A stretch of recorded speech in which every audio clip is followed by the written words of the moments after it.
This one's for all our yoga instructors out there, especially after you've taken your first yoga teacher training and you're trying to bring yoga to everyone you know.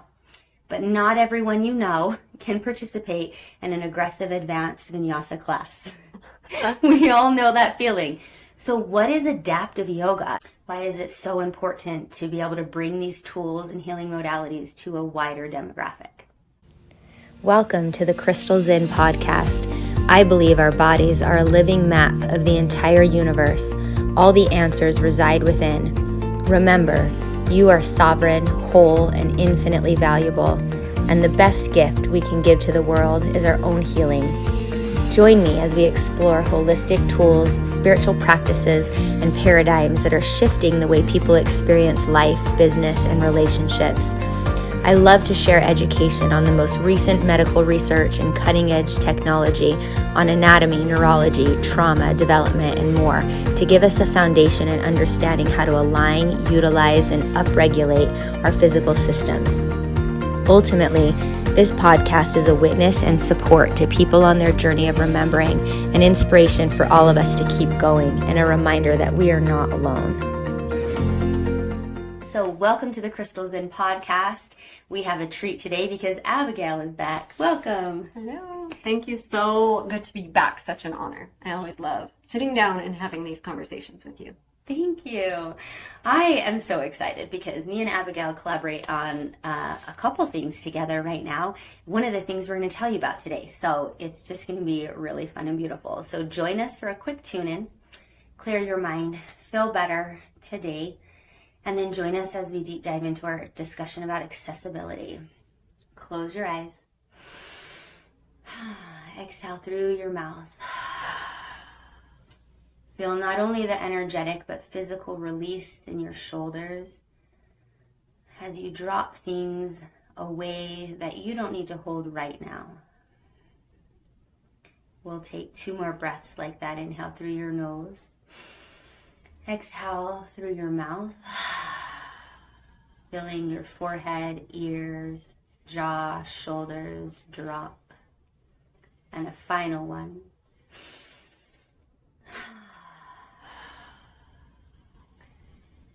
Find the bottoms of your feet, where your body's pressing into the surface beneath you. And then come back. Blink your eyes open. Hey, clear mind. Presence is a gift of healing, right? Miracles and healing can happen in a moment of presence. And that's really all we're teaching in the yoga practice, in the physical limb, right? Of like Ashtanga and things. But like I mentioned in the intro, how many times do we have these beautiful experiences or learnings or reach some sort of posture where we did learn some deeper messages, enlightenment, things that actually pertained on and off the mat? And that's usually the point where we like to proliferate and share these learnings, right? Yeah. I know for me, my story is whenever I have an aha moment, I just want to tell everybody, this is how I got there. And it's not everybody's journey, but you feel that excitement. And what do you do and how do you do that when the people you're trying to share it with don't have the same body as you, or accessibility, right? Availability, movement, all the things. I know as a young yoga and teacher, I definitely was stumped and would tend to not share or not know what to do or not know how to access. So there's a couple important things I think that we can learn from Abigail. She runs an adaptive yoga training, which is why first I want to ask, how did you get into adaptive yoga and what was the drive there? Well, I am a stroke survivor. That was the quintessential moment in my life when my yoga practice had to change. And, I relate to your story so much because when you experience something in your practice, you want to share it with others naturally. And that same thing happened with me after I had the stroke, and yoga was a very useful tool, a very helpful part of my recovery. I had just barely started teaching yoga at the time I had the stroke. It wasn't until yoga helped me recover that I knew I had to become a yoga teacher. Like, I'm like, I have to get out there. I have to share this. Yoga's literally for everybody. And for me, you know, I was already practicing yoga and I had just started teaching. So I really wanted to get back to my yoga practice. At the time, which was 2012, there were no places that I was aware of that had space for me, that had an adaptive yoga class that I could go to. And I really, really miss that yoga community. So I feel right now it's growing more and more important for inclusive spaces, physically and socially and culturally, like just making room for everybody at the yoga table. Yeah, I love that. And I'm curious, so could you give us some specific examples of people who are in that population or demographic that benefit more from an adaptive yoga approach? Sure. Well, I'll start with Strokes myself for sure. I had a stroke that took my ability to walk. I was in the hospital for a month and I was sent home with a walker, which I used for several months. It was about a year before I could drive again. And so for me, where I had the stroke, I had a lot of balance, coordination issues, visual issues. I couldn't do a warrior two or even a down dog. I needed to use furniture, chairs, the floor a lot more. And I had to just kind of figure out that stuff on my own. Later on, I did go and study with Matthew Sanford. He's a paraplegic. And yoga, he didn't find yoga till after, like he was in a car accident at age 13. And that's when he got the spinal cord injury. But it wasn't until he was 25 that he found yoga. And so many people told him that just use your upper body. You've got your upper body. Move through life with your upper body. Your legs are just in this chair. That's just how it's going to be. And when he started practicing yoga, he tells the story of how he gets into Upavishta Konasana, a wide leg forward fold, and he felt better. He's like, just because I don't have muscular action with my legs, just because they don't work in the same way everybody else's does, doesn't mean this yoga isn't valuable for me. And I'm really grateful for him and the work that he spread. He really inspired me to share adaptive yoga more and more as well. So people who live in wheelchairs, that's who adaptive yoga is for. Anybody who has walking instability. So this could be from a TBI or traumatic brain injury. It could be from MS or Parkinson's, strokes. I also get a lot of my clients have been injured in some way. I had a client who was thrown from a horse and her pelvis was crushed by a horse. I've had somebody with a foot injury, and you just like never know what challenge or obstacle is going to come your way physically. And that's who adaptive yoga is for. I also have a lot of just like older adults, like in their 70s and 80s. Maybe they don't have the strength to get up and down off the floor anymore. Maybe they have knee issues. Maybe they just don't want to get up and down off the floor anymore. And so chairs can be a useful tool to bring the floor up to them. Because yoga has universal principles that apply across the board, whether or not you can put your leg in Upavishta Konasana, whether or not you can do an inversion. The principles still apply. And it's really, really fun to explore it with adaptive students. Wow, I love that. I also want to mention that in honor of especially a specific modality like that has so much capacity for, like there's just so many layers there to learn about with the body and the movement and the mind in an adaptive sense, that it deserves its own study, right? Like its own training.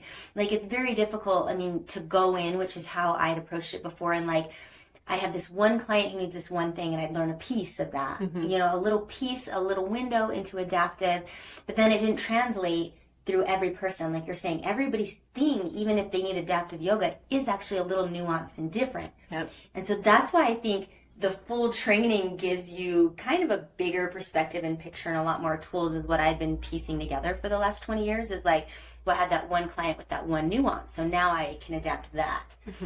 But didn't understand the full principle until I had taken a mini adaptive training from you. I think it was just a couple hours. And one thing I wanted the listeners to hear that you had demonstrated was the mind-body connection, regardless of neurological awakening, right? Or atrophy, or like you said, muscle action, whatever is going on. When you demonstrated how you can provide the support and the stability and the hug that maybe that limb or that body part cannot do, you can just give a couple of cues for internal proprioception or moving in a direction, and it actually does for the brain, feels like an inhabitation of your actual body, which is what a lot of these people don't have. And it's beautiful, because I was on a horse ride up in Park City last week, and I was talking about my experiences with horse and therapy and what my guides had been. And she works with a lot of paraplegic children. Mm-hmm. And she said the way a horse moves actually mimics rhythm-wise in the movement of your pelvis like a person walking. So when you think like that teacher you studied with, oh, they can't do this, there's something to be said for actually putting that child on a horse, letting them feel that movement. What is going on in your brain is that you do have a body mapped out in parts of your brain, what's meant for the legs, the fingers, whatever it is, the jaw. It's called the homunculus. It's the funniest name, but yes. Yes. And my favorite book on that is David Eagleman's Live Wired, okay, where he shows you exactly where it's mapped out. Mm-hmm. And the point is, the input can be taken from other areas. So like if it's not from your legs, if you're using an adaptive yoga sort of bypass or tool, and you give that proprioception feeling, it will stimulate that part of the brain. Isn't that cool? Yes. So important. Yes. There's so much that you said there. Where do I even begin? First, the mind-body connection is important regardless of how your body functions and what ability you have.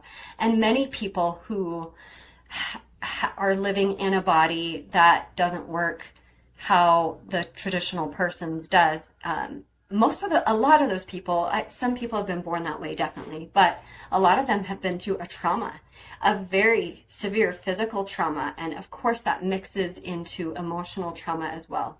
So there's this aspect of, for me, I definitely felt this way, where I felt betrayed by my body. One moment I'm walking, literally an hour later, my limb won't move. It's not happening. It's very surreal and frightening and feels like a betrayal. So there's this rift in the relationship that you have with your body, which is one of the most important relationships of this human experience, this one with this physical container. And yoga is really beautiful at helping heal that relationship, regardless if you have a full recovery like I did, right? Because not everybody's going to regain the ability to walk. You can still heal that relationship with your body. So there's that aspect of it that I just want to point out. And regardless of the body you have, those universal principles still apply. So you mentioned a couple things. One, you mentioned rhythm. Rhythm is so important for the nervous system and is used as a therapy, not just in adaptive yoga, but for kids with autism. It's very soothing to find rhythm. And think about it. Walking is rhythm. It's a cadence, and you can give the body that same feeling of rhythm and cadence with a horse ride, right? Mm-hmm. Or certain things that we do in adaptive yoga that you learn in my course that helps people get that same rhythmic feeling of walking in their hips. And it's very powerful. I remember working with a quadriplegic when I was in Minneapolis with Matthew Sanford, and her name's Sammy. We were doing a little rhythm with her where we were standing behind her and kind of holding, and so we got her arms, right? Her arms don't work, and just this little sway side to side. So that little rhythm, and she said it reminded her of swinging as a child, and it was just so nourishing. I mean, that alone is worth it. So learning some techniques for creating the sensation of rhythm, because we create rhythm. That's a universal principle of yoga, rhythm. Yes. When you create that, whether the person can do it on their own or not, there's benefit. Grounding is another one, right? We can provide a sense of grounding for our students, even if they can't feel it. Not only are they literally being more grounded to the earth, but their tissues are still responding to that load, that we're putting on the body, whether it's using a sandbag or a block or a strap. And especially for people who don't have physical sensation, or I have diminished sensation on my left side, you kind of feel a lot of static, and it kind of feels like you're out in space. Untethered is the word that I would use. When you use the yoga practice to create a sense of container around the body, it's like the nervous system immediately relaxes and they get a sense of what it feels like to be grounded in their body. So beautiful. That's an important point, because I think we forget that. And if you've not had an injury like that, would it be more like, like when you go to the dentist and your face is so numb and you just feel like you're waiting for that to come back for you to move on with your life? Like, I've noticed that. It's like, all right, but it'll go away soon, because you feel like there's some part of you that's not contained or not right. And so how do you perpetually live in that? And what a beautiful relief and gift to have some techniques that bring that back in. I think I wanted to double click on the elderly population as well, because I have never met one new yoga teacher that doesn't want to share the yoga with someone in their life, and just that factor of age and less flexibility and just less, what's the word, viability, or what did my dad call it? He called it something funny. He was like, I just less, not mobile, but it was something about like your ability to change positions quickly. And that too, in and of itself, feeling like you can get a rhythm and you can get some sort of substantial connection with your body, is a huge population that we can benefit. And on that note, there was one thing I wonder if you would speak on, which is that deep, nuanced, like, when you had showed us some moves a couple years ago in a training, where I almost feel like that is even the most important thing in a vinyasa or hot yoga class anyways, which was the deep, inert, like subtle energy and connection within the body, where now, because you couldn't achieve the big fast movements, you had showed us something where I felt the extension from like my pubic bone all the way up through my cervical spine. So I guess my question is, what are your thoughts on that subtler, slow movement and extension and power there? Well, subtle sensations are just as vital and important as more overt sensations. They're a valid part of your experience. My teacher, Matthew Sanford, tells this story of when he was in the hospital and he had this experience of, he thought he could feel his toes. And he was like having a whole experience and feeling into his body and what it was like to feel his toes. And the physical therapist came and said, he related this to the physical therapist. The physical therapist said, those are phantom sensations, those are phantom feelings, just ignore that. And he really brushed it off. And that was really demoralizing. Part of his yoga practice was realizing that all of those sensations, even if they're so subtle that somebody else would call them a phantom, that still gave him a really important healing experience for him and his body. And those are the kind of things that we can help provide to our students as well. So subtle sensation is just as important. And I'm trying to think of what the move is that we did. Was it hip pinning? Yes, it was hip pinning. It was so incredible. amazing. I was like, actually, everyone needs to know about this, because sometimes you can make the overt movements, then it causes you to not have a reason to connect subtly like that. And even if you have a quote unquote normal ability body, some of those references can be a huge source of feedback and information for you. What does it really feel like to feel that extension more subtly coming from the hips and up? Sometimes it can help you with your regular yoga practice, because you get a different piece of information. You're receiving feedback in your body in a different way when you're using a chair or a wall. I mean, I had one client who would come to my She came for years actually to my adaptive chair yoga class, and we used chairs every time.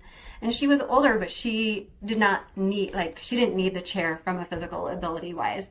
But she loved the class.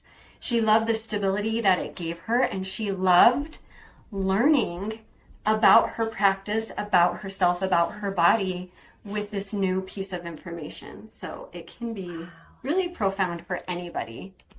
I love that. What are the biggest, like, kind of really zoomed out overviews of an adaptive yoga training? Like, is it a shorter training? Like, do you go through physical, emotional? Like, what is that kind of entail? I definitely tend to focus on physical, although we certainly talk about the emotional aspects as well, because there's some overlap. But for me, my recovery was very focused on, I need to be able to walk again. I need to be able to practice yoga again. And I was very determined. So I did physical therapy, occupational therapy. I've done balance therapy, neurovision therapy. I've done so many therapies. And yoga was a type of therapy for me as well.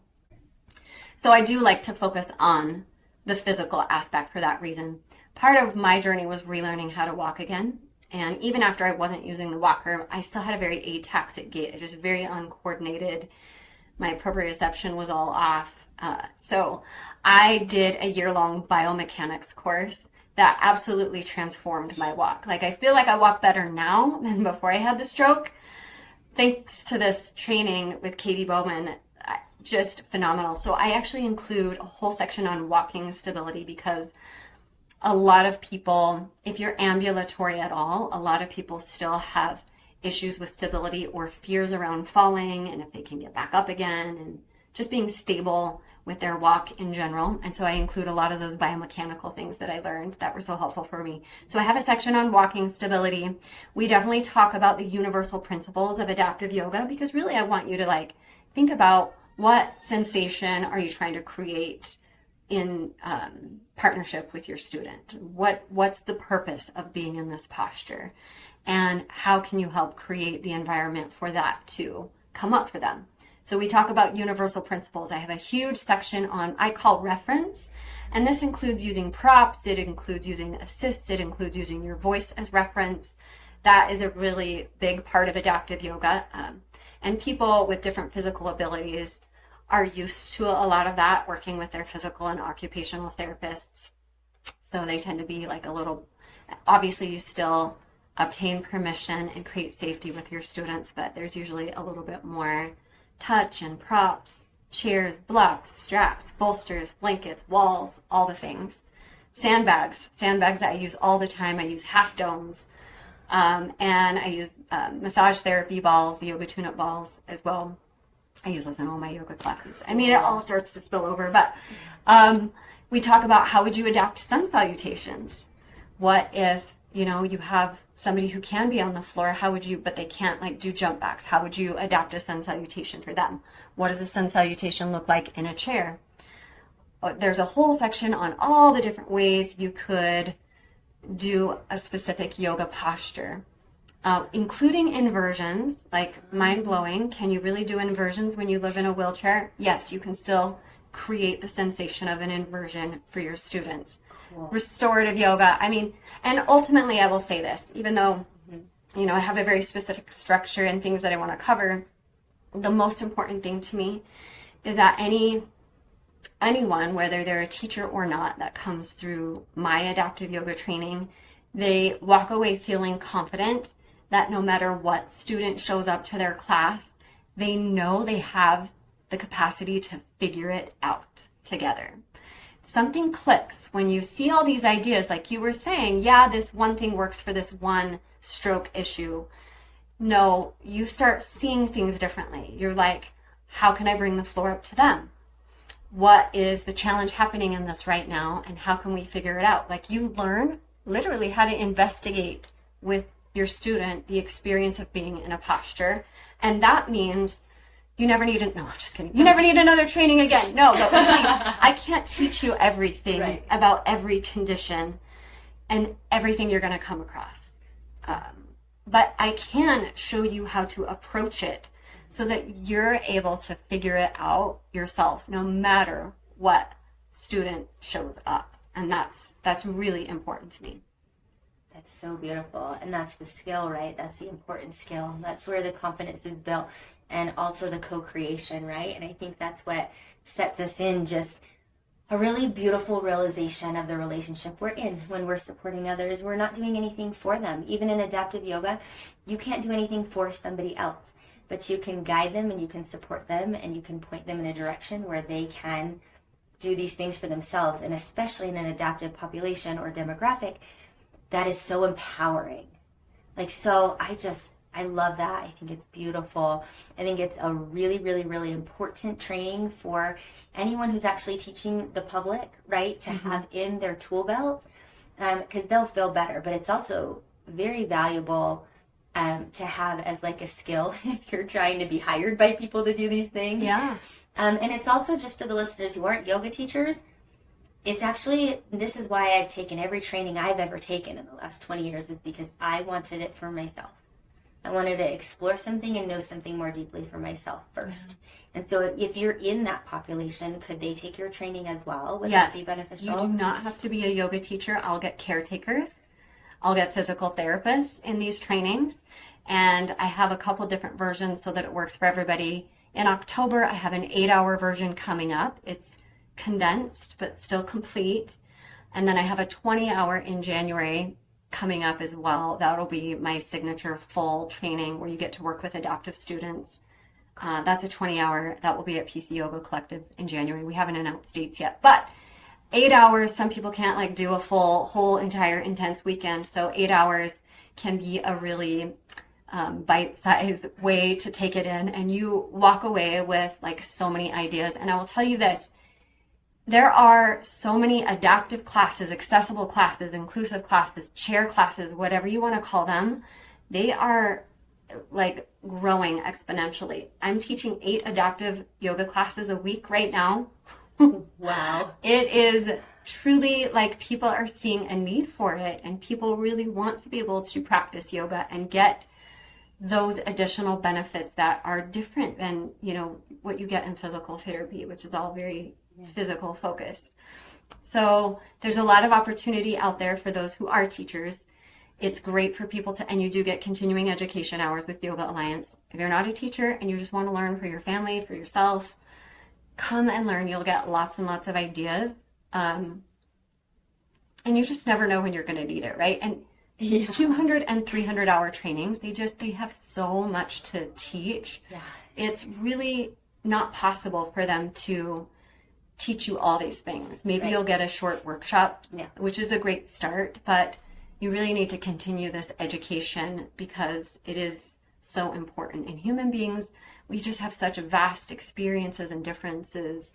Traumas come, our physical abilities change. I mean, eventually all of it leaves, right? So it's eventually we will all be in this demographic. So why wait to know what to do when you're there? And it also, I think, especially for newer teachers, it is a confidence builder because it can be scary to step in front of those classes. You're already like, are they going to like me? Am I going to mess something up? But you're also probably have this fear or worry like, well, what if somebody comes who's pregnant? What if somebody has an injury? I don't know what the heck I'm doing. And so you walk away, even if you don't plan to teach in the adaptive community, you walk away feeling confident that you have something to work with when you get those types of students show up at your classes. Beautiful. Thank you for that. I do have to say those are the most texts, emails, questions I get after any training, or if I participate in any way in one of my offerings or somebody else's.